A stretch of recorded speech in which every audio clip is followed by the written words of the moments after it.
None of you should be here. That is the headline, isn't it? That is the phrase currently splashing across every social media feed, every news ticker. If you have been online in the last 24 hours, you have seen it. February 12th, yesterday, gave us a moment that is arguably the most raw we have seen Prince Harry in a very long time. But before we get into the tears, and there were tears, we need to talk about what actually happened because, as usual with the Sussexes, the devil is in the details, and the real story is often hiding behind the headline. Hello everyone, and welcome back. If you are new here, we are diving deep into the latest royal developments, and trust me, there is a lot to unpack today. We are looking at a video that dropped yesterday, released by BBC Breakfast, that has split the internet right down the middle. On one side, you have people heartbroken by the sight of a weeping prince. On the other, you have a growing chorus of voices asking a very uncomfortable question. Is this about the parents, or is this, once again, about Harry? Let's set the scene. Prince Harry was in Los Angeles, meeting with a group of bereaved families. These are parents who are living every mother's worst nightmare. They have lost their children, mostly teenagers, to the dark side of social media. We are talking about suicide, dangerous viral challenges, and the kind of online bullying that no child should ever have to face. It is a heavy, heavy room. The pain in there must have been palpable.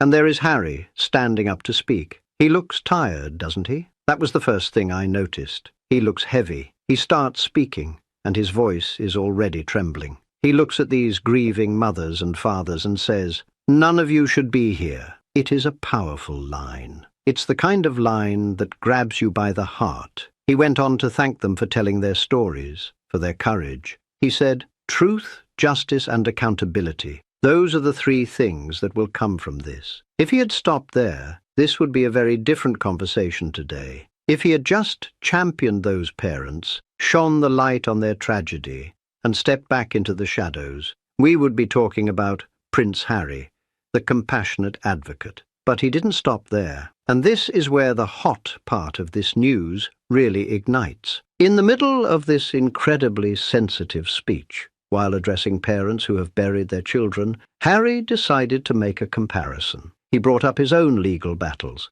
He talked about his fight against the British press, the phone hacking, the privacy invasion. He looked at these parents and said, "This is a David versus Goliath situation. I've been in some similar situations myself, vastly different." But let's pause there for a second. Vastly different. He did say that. He acknowledged the difference. But he still made the comparison. He still drew a line between his struggle to keep his text messages private and a mother's struggle to survive after her child has taken their own life. He continued, telling them, "When you are sitting in court, and if you have that feeling of just overwhelming emotion because you can't believe that the people on the other side, that is totally normal. The reaction has been explosive, and it's not hard to see why. There is a sentiment bubbling up online, in the comment sections, on Twitter, even among some royal commentators, that this was a classic case of what people are calling the Harry pivot. You know what I mean?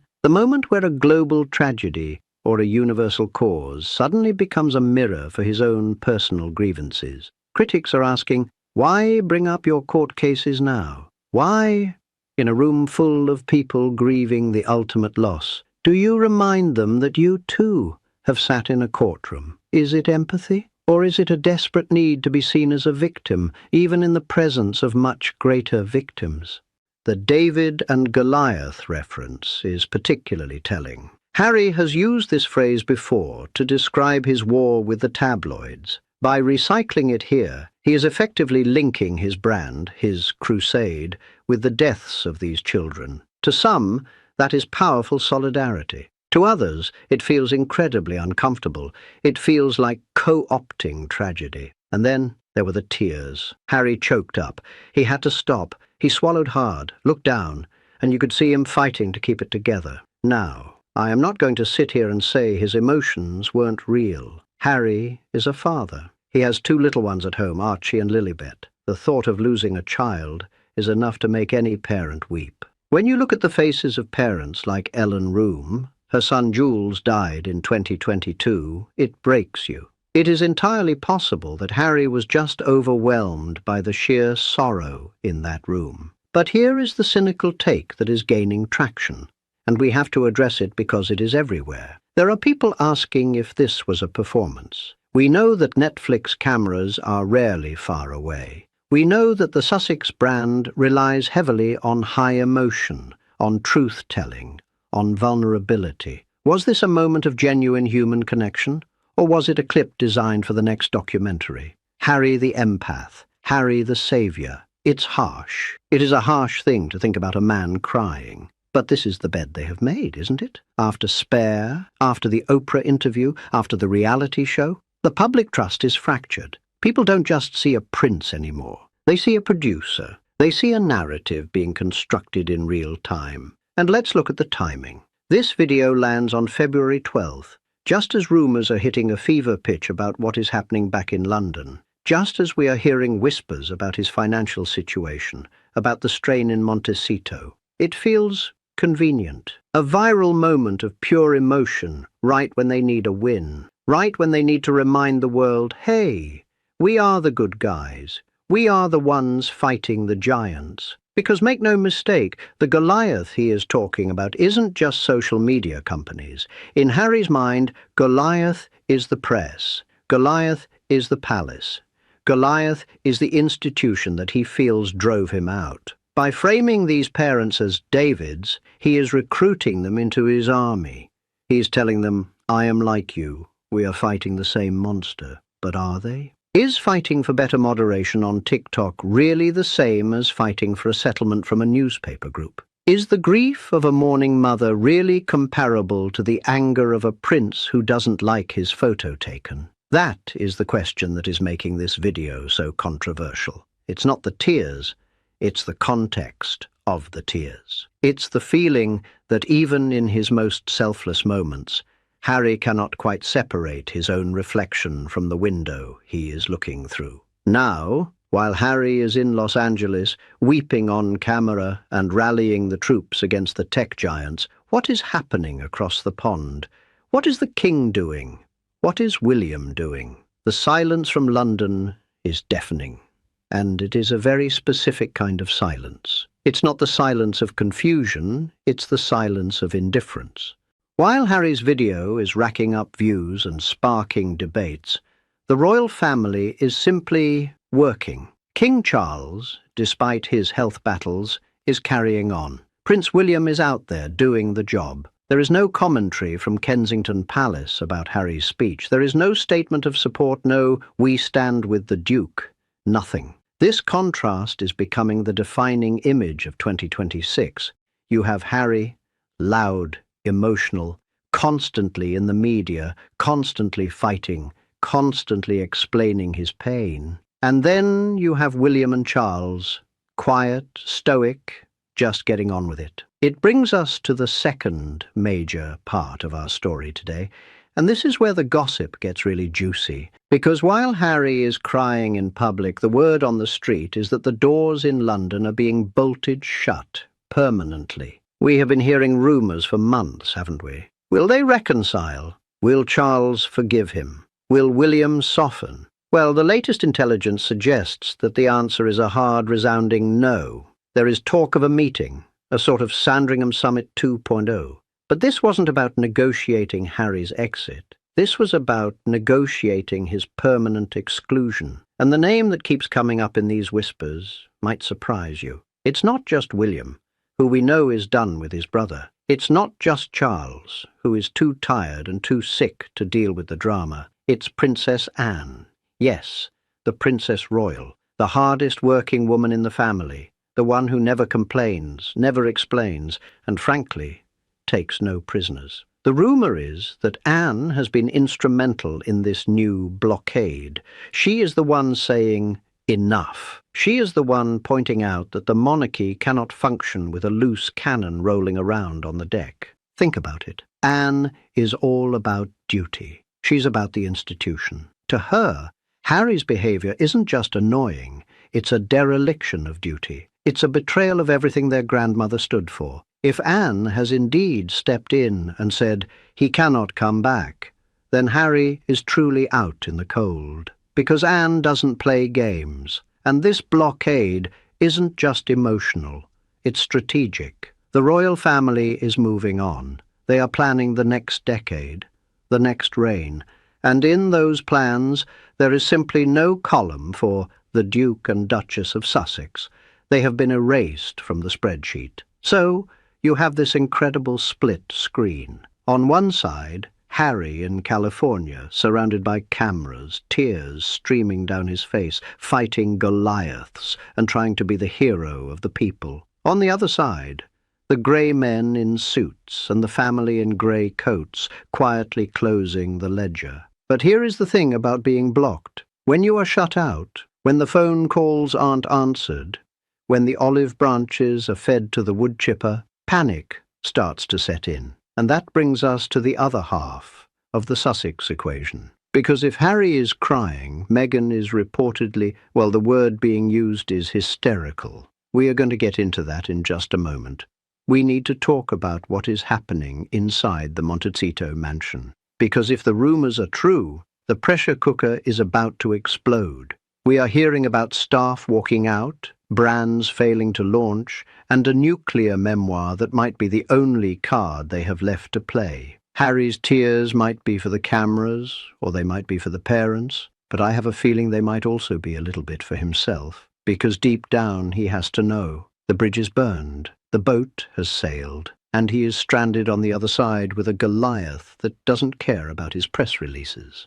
And speaking of voids, let's dive into the real meat of what's bubbling under the surface right now. You know how these family rifts have a way of simmering for years, only to boil over at the most inconvenient times? Well, the latest whispers coming out of London are painting a picture of a full-on blockade against Harry ever setting foot back in the royal machine. It's not just a casual no thanks from the palace, it's a coordinated effort, and the names being dropped are the heavy hitters.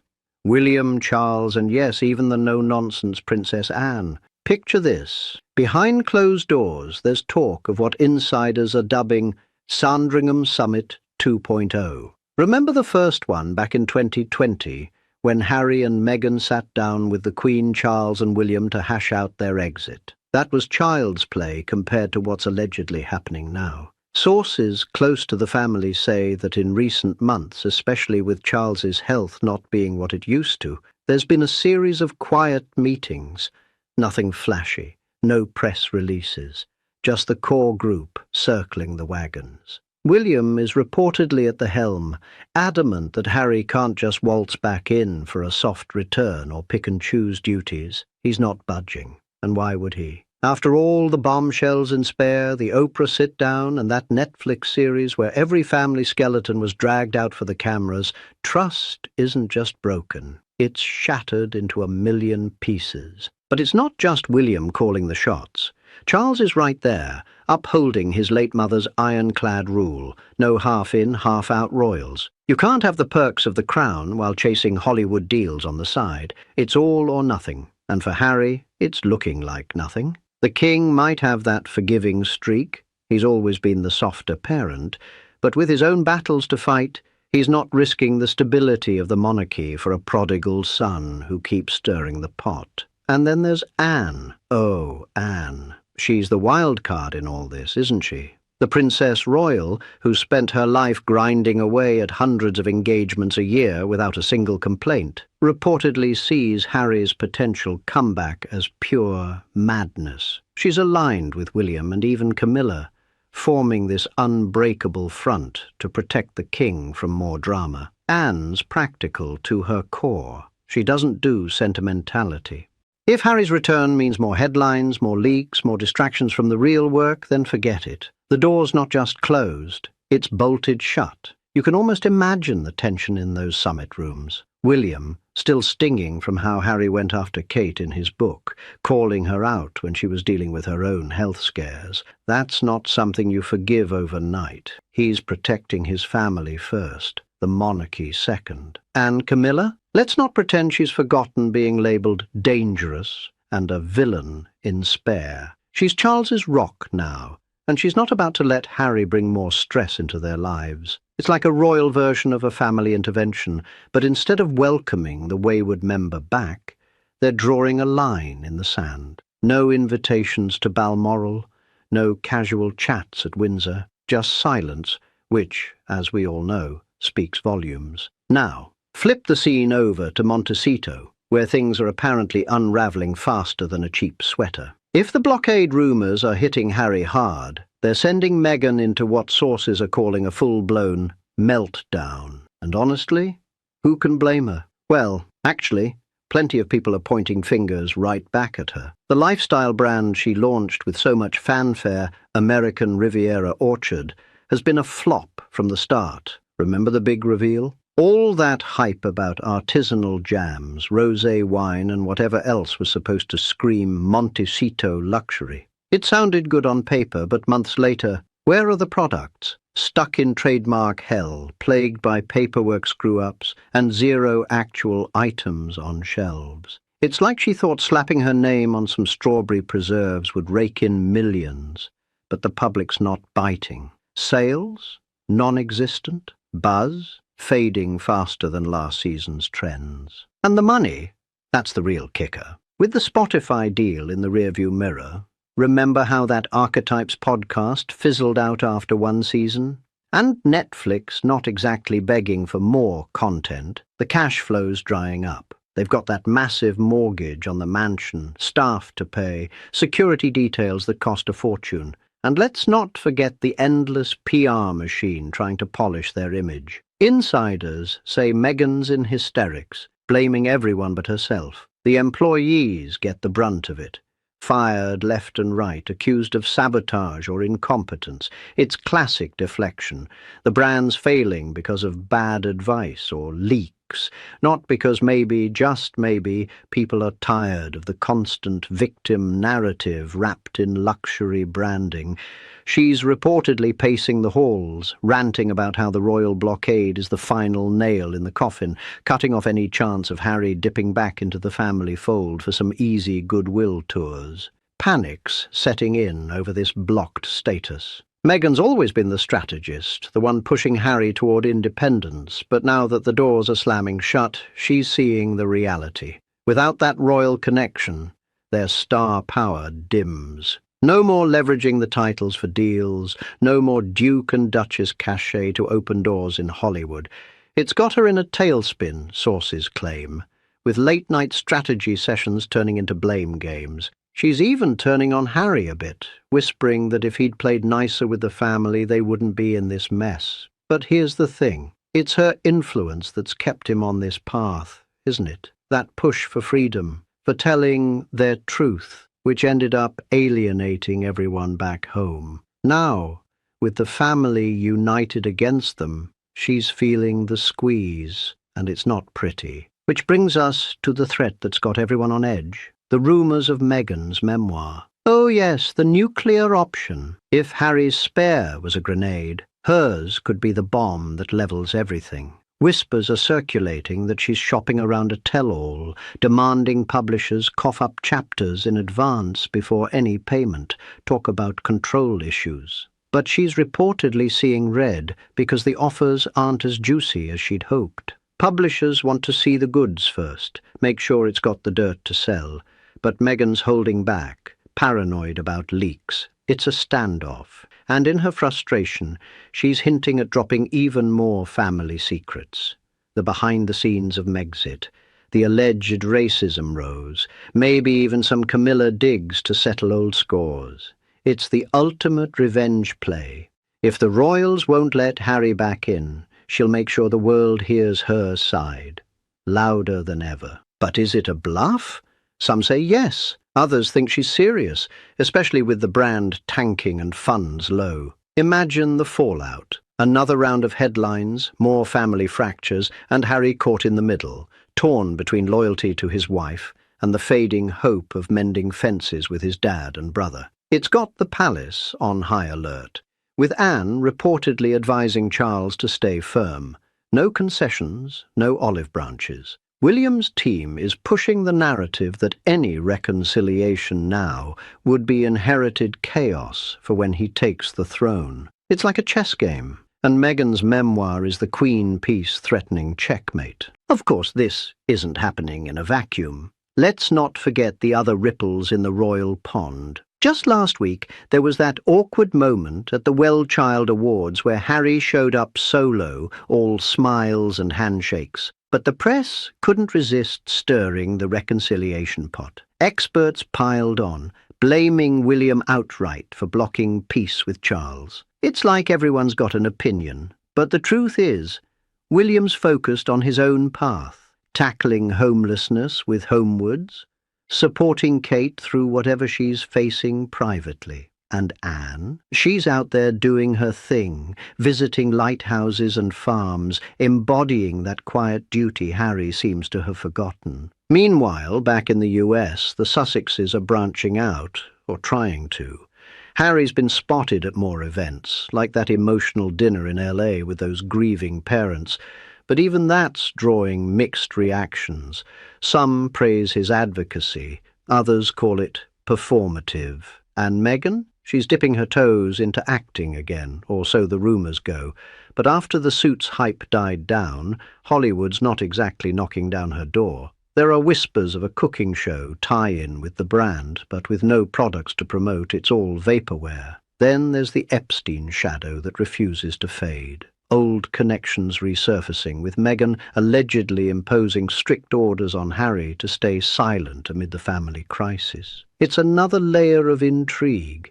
Did she know about certain ties? Is it leverage? The tabloids love it, and it's only adding fuel to the blockade fire. William and Camilla are reportedly teaming up to pull up the drawbridge post-Charles, ensuring Harry's exile sticks. And don't get me started on Fergie. Sarah Ferguson, that is. She's been popping up more, chatting about her own comebacks. But even she's steering clear of the Sussex drama. Rumours link her troubles to the mix, like old financial woes mirroring the Sussexes' current pinch. It's all connected in this web of royal gossip. Wrapping this up, what does it mean for the Sussexes' future? Honestly, it's looking bleak if they keep playing the victim card. The blockade isn't just about punishment. It's about protecting an institution that's bigger than any one person. Harry's tears in that video might pull at heartstrings, but they won't unlock palace gates. Meghan's meltdown and memoir threats. They might sell books, but they'll burn the last bridges, unless there's a massive shift. A genuine apology, maybe stepping back from the spotlight. The Montecito dream could turn into isolation. The family's moved on, focusing on duty over drama. Harry and Meghan. They're left shouting into that void, and this time the echo's getting fainter.